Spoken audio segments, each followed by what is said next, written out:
Make their Christmas unforgettable with goat guns. Looking for the perfect gift for your husband or man who is a gun lover? Look no further. Goat guns are the greatest gift of all time miniature gun models. They are the perfect blend of quality and detail. From pistols to rifles, there's a goat gun for every collector, history buff, or gamer. Whether for display or for a fun collecting hobby, goat guns will bring joy and excitement to him. Surprise your loved ones this Christmas with a goat gun, the ultimate gift that won't disappoint. Shop at goatguns.com.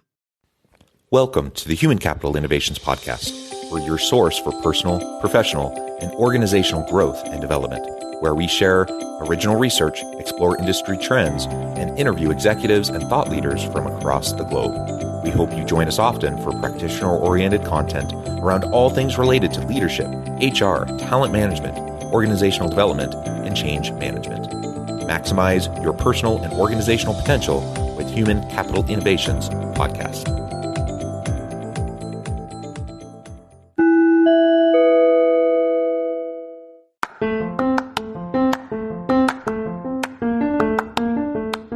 If you enjoy the Human Capital Innovations Podcast, enjoy ad-free listening by going to the Patreon page, and please consider contributing even at the producer or sponsorship level. And please leave a review. Thank you for your support.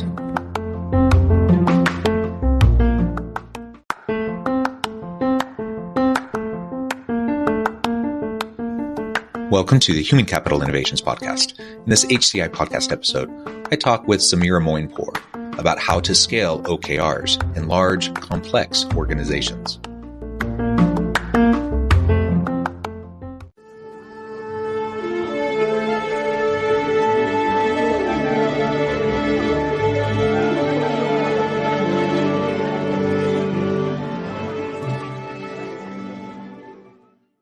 Sameera Moinpour, welcome to the Human Capital Innovations Podcast. Thanks for having me, John. It is a pleasure to be with you. Thank you so much for joining me and taking time out of your busy schedule to join me. In fact, we had to do a little bit of rescheduling and shuffling to make this happen. I appreciate your flexibility. Today, we're going to be talking about how to scale OKRs in large, complex organizations. OKRs are hard any time. It's hard to identify the right things and to focus on them and to really hold people accountable. But the larger the organization, the more complex the organization, the harder it becomes to do that in a really consistent kind of a way that's going to drive value for the organization and help your people drive value in the market. So this is what we're going to be exploring together today. As we get started, I wanted to share Sameera's bio with everybody. Sameera is VP of Customer Success at Workboard, Inc. She leads the customer success team at Workboard and is perhaps the most experienced OKR coach anywhere. She helped hundreds of organizations tailor the OKR process to their culture and align on outcomes. She has coached over 1,000 teams to set and align OKRs, and she is a member of the Results Foundry faculty and works directly with Microsoft, Cisco, Reliance, Workday, and other large enterprises. She has a bachelor's degree from the University of California, Santa Cruz, and has lived and worked in Spain. Again, a pleasure to be with you. Anything else you would like to share with me or my audience by way of your background, personal context, before we dive on into the conversation today? Oh, thanks again for having me. I'm super excited to be here. It's going to be an awesome discussion based not just on my experiences, but the experiences our customers have had and a bunch of best practices hopefully our listeners can bring to their own worlds. Excellent. And I really do love the richness of your experience with a variety of organizations and teams. This is a challenging thing. It's something that comes up all the time when I'm consulting with organizations and working with teams. Sure. It's just a really hard thing to do well. So I'm really excited to pick your brain on this. So let's start just with a real quick definition. It just occurred to me that perhaps not everyone listening understands what OKRs are. So if you can just really quick define that for us, and then we can talk a little bit more about some of the common challenges. What do organizations, generally speaking, in your experience, what do they get right? What do they get wrong with OKRs in their organizations and teams? Great. So OKRs, objectives and key results, are a management framework for aligning the entire organization on the outcomes it's looking to drive. It was actually started at Intel with Andy Grove, and the objective, the O in the OKR, stands for the statement of intent. What is the team trying to achieve? And the KRs are the key results. What are the outcomes we're looking to drive together as a team? I would say, structure of OKRs is slightly different than typical or maybe historical management models that many of us have experienced in prior lives, where they are team-based and almost often team-based. I'll talk a little bit more about that. Teams can be fluid, right? That might be a manager plus directs. That might be cross-functional teams, but it's groups of people coming together to align on what great looks like. And often your objectives and key results have a shorter time horizon. So the objective might be long-standing. You might have the same objective for the next year, but the key results often are bound to the quarter or a timeline that works for your team. They're shorter iterations aligned to outcomes, and then you iterate. And it's about learning, right? It's not so much do we set the right objective and set the right key result. Of course, we want to have that conversation, but is this still in alignment with what we're trying to achieve as a business, given how fast the world is moving and changing today? So that's a little bit about OKRs. Yeah. And can I double click on that point? Sure. That's so important. So let's say you do all the hard work of trying to like find alignment and trying to figure out what the right things are, right? Are those right things today going to be the right things a month from now, 6 months from now, a year from now?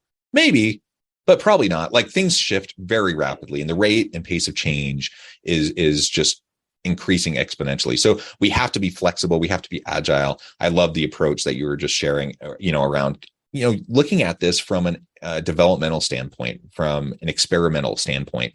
Let's try something. It doesn't need to be perfect. Let's align as much as possible. Doesn't need to be perfect though. And then let's iterate rapidly so that we can get better alignment as we go. And that will allow us also to pivot as we go, because inevitably things are going to change, right? Inevitably. No one can predict what's going to happen 12 months from now. People can try.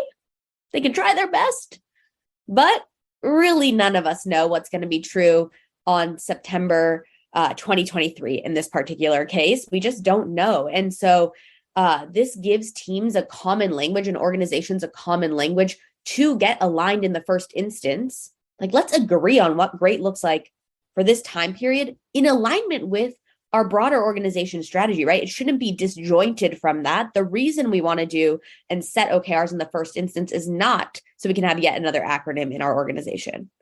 I mean, every company has plenty of those. We don't need yet another. It's how do we actually execute on the strategy and the strategic priorities that we're driving that are set at the company level, at the leadership team level, at whatever level in the organization. But how do we make sure and drive a little bit more certainty that that actually happens and everyone knows how they connect to the broader picture of the org? Yeah. Yes. That piece. Everybody knows how they connect, right? It's one thing to have these nice conversations and leadership meetings, executive meetings, and you identify all of this, right?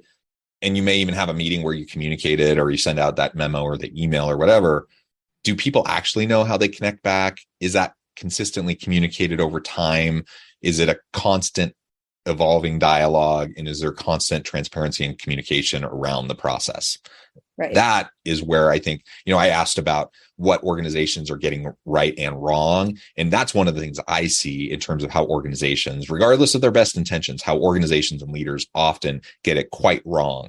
They might put the right frameworks in place. They might have a lot of those great conversations up front, but then people just don't know how they connect with it as things move along and as things evolve. Yeah, definitely. I would say, just to double click on that or to build on that, every organization, whether we like it or not, the reality is it's shaped a little bit like a pyramid today. There's fundamentally very few people at the top of the organization. And as you go within the organization, volume increases. So there's one CEO in most organizations. Sometimes there's co-CEOs, but we don't need to get into those details, right? There's one CEO has a set of directs, and then it multiplies. So their directs have another set of directs. Their directs have another set of directs. And so if you only take the first 3 layers, let's say of a 10,000 person organization, that's only a 1% of the org. Like, if you just align the leadership team, great. It's probably what you've been doing for the last 15 years. It's really, how do we engage all 10,000 people in what the strategy is, bring everyone on board, and then align going forward. MIT came out with data, not new data at this point. It's actually from 2018, where they surveyed a set of companies and they asked the employees in those companies, do you know what the company's strategy is? This is in 2018, so pre-pandemic, when everyone's still in the office, co-located. And not surprisingly, the data they got back was fundamentally no one understands what the strategy is. And the data behind that was there is a decay rate in the understanding of the strategy. So at the senior most leadership team, top team, only half can name what the strategic priorities are.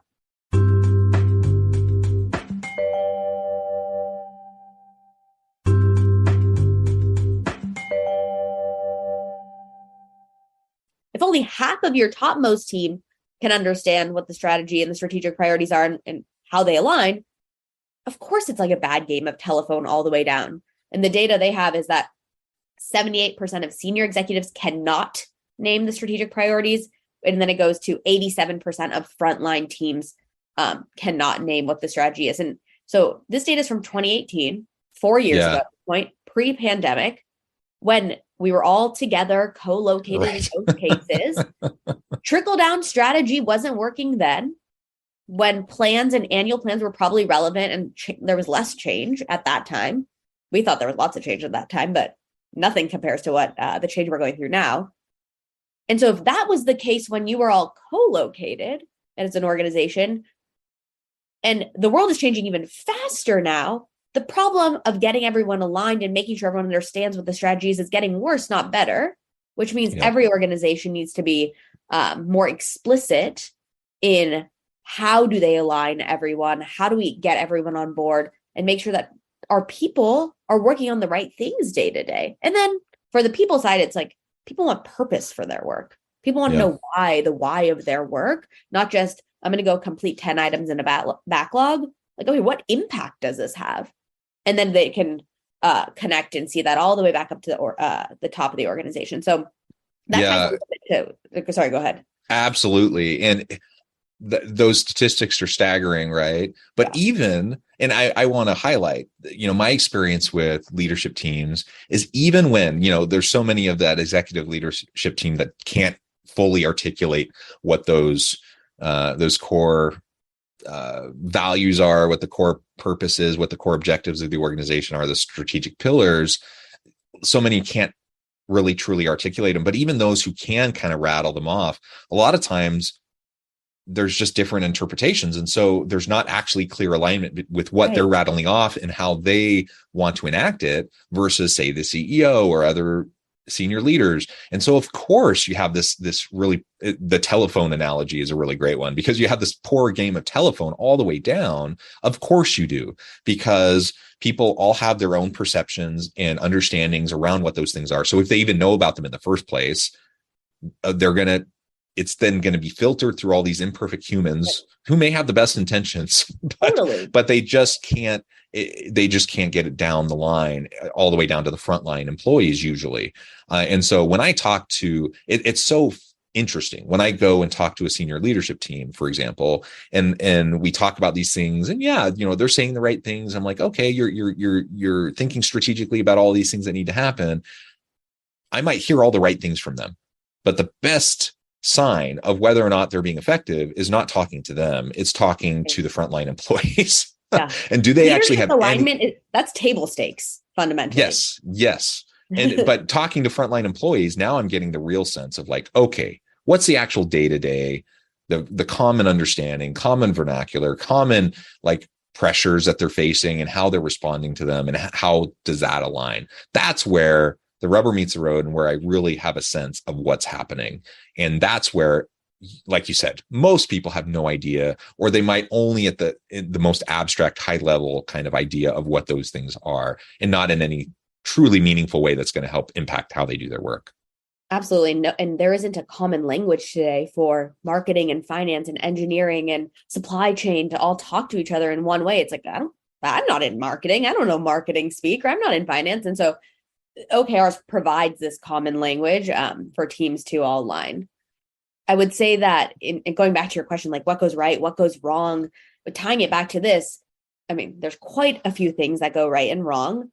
Where you can go wrong in an organization is, one, you bring OKRs and you think of them as just yet another process, and the organization internalizes it as yet another process that they need to do in addition to their day-to-day work. When the company feels, or when anyone in the company feels, oh, I have to learn yet another acronym, we've started off on the wrong foot, right? This OKR shouldn't be additive to folks' day-to-day. It should be the way that we execute. And that comes in multifold. One is have a strong communications plan in the front end. Like, why are we doing this?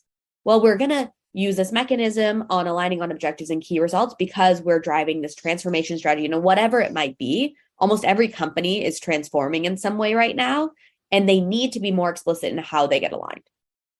Then, once we've actually set the objectives and key results, another thing that commonly goes wrong is we set them and then we just forget them. We put them in a spreadsheet, we put them in a PowerPoint, we put them in the same systems, if you will, that we have been for the last 20 years, and it doesn't become part of our day-to-day. And so where Workboard comes in is people can actually see what the objectives and key results are, and then they embed them into their operating rhythm, whether it's their weekly staff meetings, their quarterly business reviews, their monthly operating reviews, and they're focusing on those outcomes weekly. When and if you don't focus on the outcomes weekly, it's really common to learn how fast a quarter flies by. For most organizations outside of sales, they don't have a quarterly cadence, right? And so the speed of 12 weeks really can get you if you're not looking at those outcomes. And if you're not looking at the outcomes, you'll be lucky if you achieve them. So it's really important to embed it into the day-to-day of your work. And it should probably replace some of the existing ways of working that you're going about today. That's a pretty common dynamic we see. Yeah, absolutely. And let's highlight also, I want to get into how we go about scaling OKRs, because, it's hard enough when you have like a relatively small team. Say you have, 10 employees, a couple dozen employees, 50 employees, even you get up to 100 employees or so. It's one thing to be fairly clear on strategic pillars and OKRs and alignment and those sorts of things. But you start to get up to 500 employees, 1,000 employees, 10,000, tens of thousands, right? Now, all of a sudden, it's such a huge, complex organization, and there's more layers, and the filtering process gets even more diluted, right? And that game of telephone gets even longer, right? So how do we go about carrying this out in really large, complex organizations to help us really drive the types of results that we want? Yep. I would say, but before I answer that question, I'll say there's a common perception that going slow and figuring it out is helpful for an org. So I'm just going to start with the leadership team, and then I'm going to scale it to the rest of the 10,000 people in the organization. And when you do that, when you decide that as a leader or as, whoever's making that choice, you need to remember that you're actually putting up yet another wall around what you need everyone in the organization to align to. And so my big thing is big on transparency. You can't do that again in the same way that we've been doing in the past. So big there.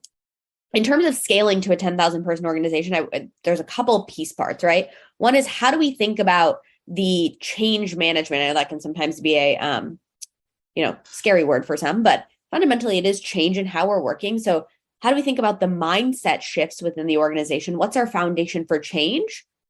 What are we going to do? How do we drive the communications? How do we build communities? How do we enable folks in understanding what a good objective looks like, what a good set of key results look like, and shift from a traditional output mindset of we're going to go get these things done to outcomes? What is the result of getting those things done? And so there's comms, change management around that. And then there's 3 parts, I would say, to driving the change as well. One is, how do we get aligned? So the strategy alignment in itself, that's the process of setting the objectives and key results with every team.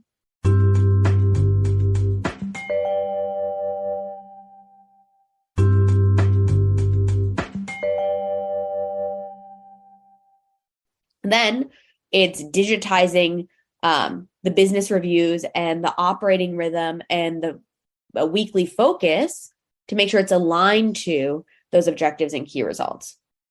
Now, the way you do that is a combination of enabling coaches within your own organization. And with Workboard, as an example, there's in-app coaching, like use technology, right, to scale it. Just like every other process you have in your organization, whether it's how you answer tickets, or, how you manage your Salesforce pipeline, how you manage your marketing leads.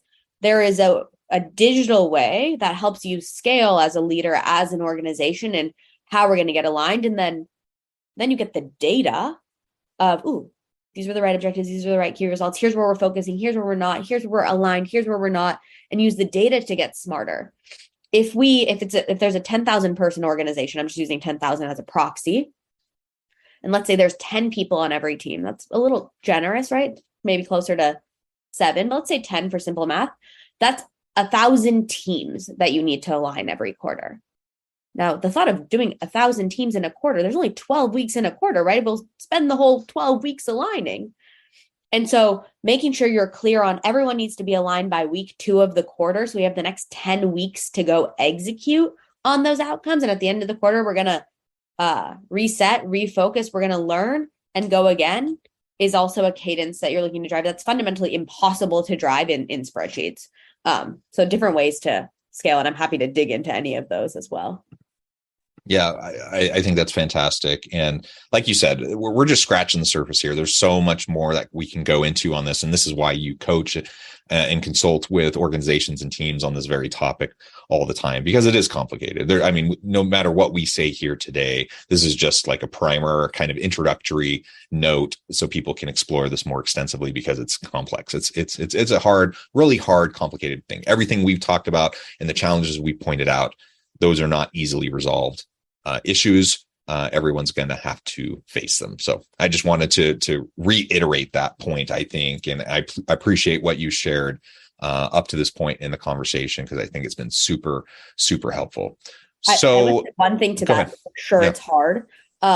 It's change to an organization, change depending on your organization's maturity, and maybe you're 100-year-old organization. We work with some of those that have been around forever. Like there's legacy processes, legacy mindset.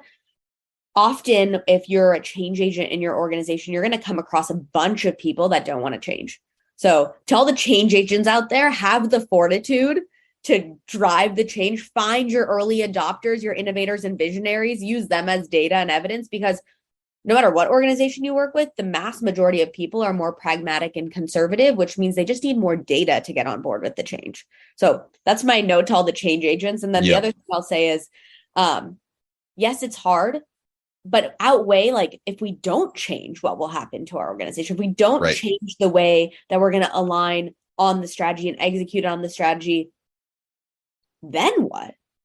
Like, if we can't get everyone aligned, what will happen? Well, your industry is probably already getting disrupted in some way. And so, on the extreme sense, it's fundamentally like, will our company and will our offerings be around? Right. And will you even be relevant? Right. Will you be relevant? Exactly. And so think about what happens if you don't change. For those who are like, ooh, where do we start? Should we start? Maybe we don't need to. Like, don't think about whether we start or do OKRs. We don't care if you call it OKRs, ABCs, 1, 2, 3s, peaches and pencils. Like, doesn't matter what the name is.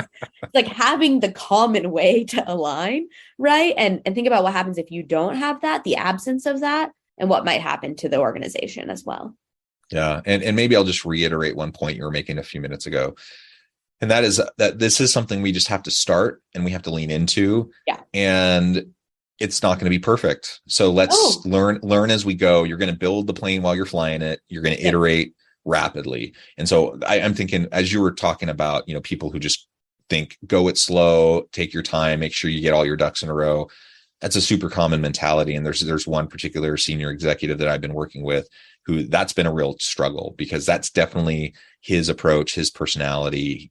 He's very analytical and data driven, which is good. I mean, it's good to be deliberate. It's good to be thoughtful. It's good to be data driven, but things are complex. They're messy. We're never going to have all the data. We're never going to have all the variables. We have to figure it out as we go. And if you're waiting to get everything perfectly understood before you take action, you're going the boat's going to leave without you, right? The train's going to depart the station, and you're going to be playing from behind and catch up the entire time. And so I'm thinking of this one particular individual who's really struggling with just moving the ball forward, because he's kind of stuck in this mode of just like wanting to be really thoughtful, deliberate, and making sure he's making the right decisions. It's okay. Like, let's create a culture where we can experiment and iterate rapidly. And it's okay if things that we're trying don't work out or pan out exactly the way we want. Yeah. If we have a learning culture, then that's just part of the process, right? Absolutely. Absolutely. Getting started is advice I always give. Like, people always ask me, where should we start in our organization? Do we need to start at the CEO level? Where should we start? How should we think about it? How deep and wide do we go on day one? My advice is always just start, right? And I have explicit answers for those, but just start with a group, or maybe if you are the CEO's chief of staff, yes, please start with the leadership team at the CEO level. If you're someone a few levels within the organization and you're maybe working for a GM of a business unit, start there. Like, just begin the conversation and get it rolling. Completely agree. Just get it going, get the process started.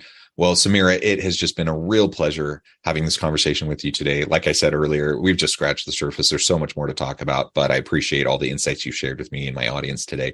Before we wrap things up for today, and before I let you get off to your busy day and do all the things you need to do, I wanted to give you a chance to share with my audience how they can connect with you, find out more about your team, and then give us the final word on the topic for today. Sure. Thank you so much for having me. We barely scratched the surface. And as you might be able to tell, I get quite excited about this topic and could talk about it for hours on end. So if anyone wants to talk about it more, has questions, or needs advice on how to get started, or needs a better way, you can reach out to me, Sameera, at workboard.com, visit workboard.com, our website as well, or connect with me on LinkedIn. I'm happy to get you the help that you need and support you on this journey. Wonderful. Thank you so much, Sameera. It's been a pleasure. I encourage my audience to reach out, get connected, find out more about what Sameera can do for you. And as always, I hope everyone can stay healthy and safe, that you can find meaning and purpose at work each and every day. And I hope you all have a great week. Do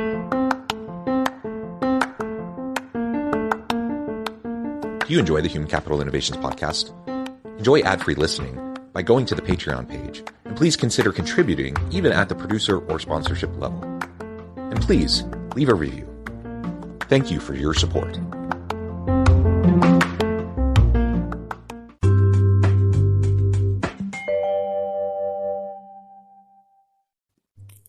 Thanks again for joining us for this episode of the Human Capital Innovations Podcast. I hope you stay healthy and safe, and that you have a great week.